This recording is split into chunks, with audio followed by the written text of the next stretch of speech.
বরণ হলো একটি ভারতীয় বাংলা ভাষার রোমান্টিক ড্রামা টেলিভিশন সিরিজ, যা 5 এপ্রিল 2021-এ Bangla general entertainment channel star জলসাতে প্রিমিয়ার হয়েছিল এবং এটি ডিজিটাল প্ল্যাটফর্ম ডিজনি প্লাস হটস্টারেও উপলব্ধ।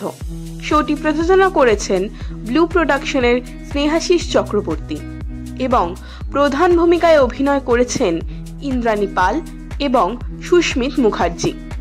এখানে তিথি ব্যানার্জির চরিত্রে ইন্দ্রাণী পাল, রুদ্রিক ব্যানার্জির চরিত্রে সুস্মিত মুখার্জি, নায়রা সেন চ্যাটার্জির চরিত্রে প্রিয়া মণ্ডল, প্রদোষের চরিত্রে সৌম্যদীপ সিংহ রায়, নন্দন ব্যানার্জির চরিত্রে কুশল চক্রবর্তী, পৃথা ব্যানার্জির চরিত্রে সুতপা ব্যানার্জি, রিমঝিম ব্যানার্জির চরিত্রে রিমঝিম দাস, মিসেস ব্যানার্জির চরিত্রে সুচন্দা চৌধুরী, অনন্যা বিশ্বাস সোনারিতা ব্যানার্জি চরিত্রে, অলঙ্কার চরিত্রে শুভঙ্কর সাহা, পরিণীতা মুখার্জির চরিত্রে দেবযানী চ্যাটার্জি, রাঘব মুখার্জির চরিত্রে সোহান বন্দ্যোপাধ্যায়, অপরাজিতা চ্যাটার্জি চরিত্রে দোলন রায়, মিসেস মুখার্জির চরিত্রে বাসন্তী চ্যাটার্জি, তিথির মামার চরিত্রে শঙ্কর চক্রবর্তী, রাজ চরিত্রে রাজা কুণ্ডু, মন্দার ব্যানার্জির চরিত্রে নানা মিত্র, জয়ন্ত দত্ত বর্মন সৌপ্তিক ব্যানার্জির চরিত্রে, দিতি ব্যানার্জির চরিত্রে রেশমি ভট্টাচার্য, তিথির বড় পিসির চরিত্রে সুদীপা বসু,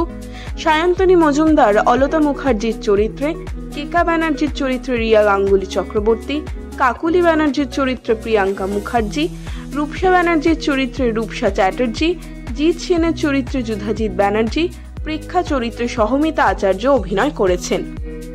বরণ সিরিয়ালে তিথি নামে একজন পরিশ্রমী ছাত্রী ও সাহসী মেয়ের গল্প বর্ণনা করা হয়েছে। তিথি তার জীবনে স্বাধীন হতে চায় এবং তার মায়ের যত্ন নিতে চায়, যিনি তিথির জন্য নিজের জীবনে সবকিছু উৎসর্গ করেছিলেন। শুরুতেই দেখা যায় তিথি একটি সরকারি চাকরি পেতে চায় এবং সেই কারণেই পরীক্ষার জন্য প্রস্তুতি নিচ্ছে। অন্যদিকে একজন বিখ্যাত শিল্পপতি নন্দন ব্যানার্জির ছেলে রুদ্রিক ব্যানার্জি, সে অত্যন্ত বিলাসবহুল জীবনযাপন করে এবং জীবনের কোনো নিয়মই সে মানে না। একদিন বন্ধুদের সাথে মজা করে ফেরার পথে তার গাড়ি একজন পথচারীকে ধাক্কা দেয় এবং তাকে গুরুতরভাবে আহত করে। তিনি ঘটনাটি প্রত্যক্ষ করে এবং মামলা করার সিদ্ধান্ত নেয়। তিথি অদম্য এবং রুদ্রিকের প্রভাবশালী মর্যাদার কাছে মাথা নত করতে নারাজ। তিনি পরিবর্তে সংক্ষুব্ধ মানুষের ন্যায় বিচার আনার সিদ্ধান্ত নেন। নিজের বিয়ের দিন তিথি আদালতে রুদ্রিকের বিরুদ্ধে সাক্ষ্য দেয়। প্রতিশোধের শপথ করে রুদ্রিক তিথির বিয়ে ভেঙে দেয় এবং তার বর রাজকে তার পায়ে গুলি করে আহত করে। তবে ঘটনাক্রমে রুদ্রিক নিজেই তিথিকে বিয়ে করে। নন্দন, তার স্ত্রী এবং পরিবারের অন্যান্য সদস্যদের আপত্তি সত্ত্বেও তিথিকে ব্যানার্জি পরিবারের সমস্ত যথাযথ সম্মানের সাথে স্বাগত জানানোর সিদ্ধান্ত নেয় রুদ্রিক। সে তার প্রেমিকা নায়রার সাহায্যে পরিবারের সকলকে বোঝায় যে এটি তাদের পরিবারের নাম থেকে সমস্ত নেতিবাচক প্রচার মুছে ফেলার জন্য একটি কাজ মাত্র। তিথিও তার অসুস্থ মাকে আর কোনো রকম ধাক্কা থেকে বাঁচাতে এই বিয়েতে সম্মতি দেয়। নন্দনের অনুরোধে ধীরে ধীরে তিথি রুদ্রিককে শেখায় কিভাবে অহংকার ভুলে সুখী ও উদার হতে হয়। যাই হোক, গল্প তখন মোড় নেয় যখন রুদ্রিক তিথির প্রেমে পড়ে, কিন্তু সে কিছুতেই তার এই অনুভূতি তিথির কাছে প্রকাশ করতে পারে না। তাই এর মধ্যেই নায়রার সাথে রুদ্রিকের বিয়ে ঠিক হয়, কিন্তু তখনও রুদ্রিক তিথিকে ভালোবাসে। তাই সে বিয়ের দিন নায়রার পরিবর্তে তিথির কপালে সিঁদুর লাগায়।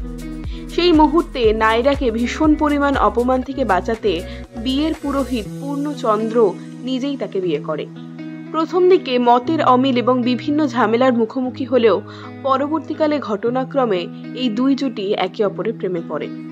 সিরিয়াল শুরুর পরপরই তিথি আর রুদ্রিকের এই জুটি নিয়ে বেশ চর্চা হলেও ধীরে ধীরে পড়তে শুরু করে এই ধারাবাহিকের টিআরপি। সেই কারণেই 8টার স্লট থেকে এই সিরিয়ালকে সরিয়ে আনা হয় বিকেল 5:30টায়। শেষে 19শে মার্চ 2022-এ 347টি পর্ব দিয়ে এই সিরিয়াল বরণ শেষ হয়। নিচে ডেসক্রিপশন বক্সে আমাদের ওয়েবসাইট netv4u এ গিয়ে সিরিয়ালের লিখিত রিভিউ পড়তে পারেন। এই সিরিয়ালের গল্প আপনাদের কেমন লাগলো তা কমেন্টে জানান। ভিডিওটি ভালো লাগলে লাইক ও শেয়ার করবেন এবং আপনি যদি আমাদের চ্যানেল আস্ক মির্চিকে এখনো সাবস্ক্রাইব না করে থাকেন তাহলে সাবস্ক্রাইব করুন।